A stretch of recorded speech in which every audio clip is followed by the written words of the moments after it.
අයිබෝවන් යාළුවනේ අද වීඩියෝ කරන්න හිතුවේ මේ දවස්වල ලංකාව පුරාම කතා වෙන ටිකක් සැලකිල්ලෙන් බලන්න ඕන සෞඛ්‍ය ගැටලුවක් ගැන.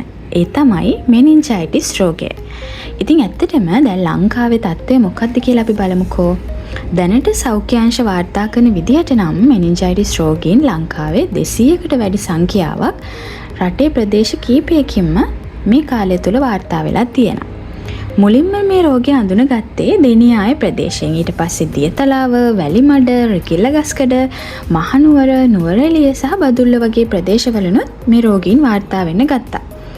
හැබැයි මෙතන වැදගත්ම දෙයක් වෙන්නේ මේ රෝගය බොහෝ දුරට වාර්තා වෙන රෝගය වෛරල් මෙනින්ජයිටිස් තත්ත්වයක්. ඒ කියන්නේ ඇත්තටම මෙනින්ජයිටිස් කියන රෝගය වෛරස් මගින්, බැක්ටීරියා මගින්, දිලීර මගින් වගේ හැදෙන්න පුළුවන්.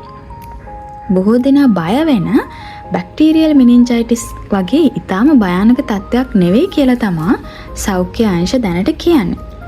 දැනට ඉන්න රෝගීන්ගෙන් බොහෝ දෙනා දින 5ක් 7ක් වගේ කාලයක් ඇතුළතදී සුවය ලබනවා කියලාත් කියනවා.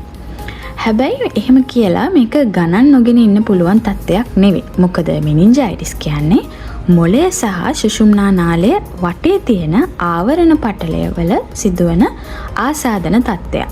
ඉතින් කෙනෙක්ට තද උණක් එනවා නම්, දැඩි හිස් රදයක් තියෙනවා නම්, වමනේ නිතර යන්න ගන්නවා නම්, හේතුවක් රහිතව බෙල්ල රිදෙන්න ගන්නවා නම්, ආලෝකයේ දිහා බලාගෙන ඉන්න බැරි තරමට අමාරුවක් දැනෙනවා නම්, සහ සිහි කල්පනාවේ වෙනස්කමක් දැනෙනවා වගේ නම් වහාම ළඟම තියෙන රෝහලකට ගිහිල්ලා වෛද්‍ය උපදෙස් ගන්න ඕන. විශේෂයෙන්ම පොඩි දරුවන්ට වගේ මේ රෝග ලක්ෂණ තිබුණොත් ගෙදර ඉඳන් බෙහෙත් බොන එකෙන් විතරක් මේක සුව කරගන්න බෑ.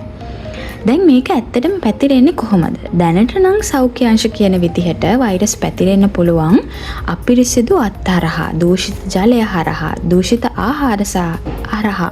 ඒ කියන්නේ ආහාර ජීර්ණ පද්ධතිය හරහා තමයි දැනට මේ රෝගය ව්‍යාප්ත වෙනවා කියලා අඳුනගෙන තියෙන්නේ.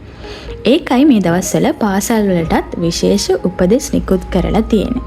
මොකද වැඩිම රෝගීන් වාර්තා වෙලා තියෙන්නේ පාසල් දරුවන් අතරින් නිසා. ඉතින් අපි දැන් මොකද්ද කරන්න ඕනේ? සාමාන්‍යයෙන් අපි කෑම කන්න පෙර සහ කෑම කෑවට පස්සේ හොඳට අපේ අත් දෙක හොදන්න ඕන. බෝතල්, කෝප්ප, හැඳි වගේ දේවල් සාමාන්‍යයෙන් බෙදා හදාගෙන පාවිච්චි කරන එක මේ දවස්වල අඩු කරන්න වෙනවා. අපිට පුළුවන් තරම් පිරිසිදු ජලය බොන්න ඕන. ඒ කියන්නේ උණු කර නිවාගත් ජලය බොනවා නම් වඩාත්ම හොඳයි. මේ වගේ රෝග ලක්ෂණ මම කලින් කිව්වා වගේ රෝග ලක්ෂණ තියෙන කෙනෙක් නම් ටිකක් සමාජයට යන්නේ නැතුව තමන්ට ආවරණයක් වෙලා ඉන්න පුළුවන් පරිසරයක ඉන්න එක හොඳයි. මොකද අවශ්‍ය සෞඛ්‍ය උපදෙස් වලට අනුව. හැබැයි වැදගත්ම දේ තමයි බය වෙන්න එපා. හැබැයි නොසලකා හරින්නත් එපා. ඉතින් ඒ හින්දා මේ ගැන දැනුවත් වෙන්න, රෝග ලක්ෂණ ගැන දැනගන්න, අවශ්‍ය වෙලාවට ඉක්මනින්ම වෛද්‍ය උපදෙස් ගන්න. මේ වීඩියෝව ෂෙයා කරලා තවත් කෙනෙක් මේ ගැන දැනුවත් කරන්න. ඉතින් ඊළඟ වීඩියෝ එකකින් හමු වෙමු. පරිස්සමින් ඉන්න. බයි බයි.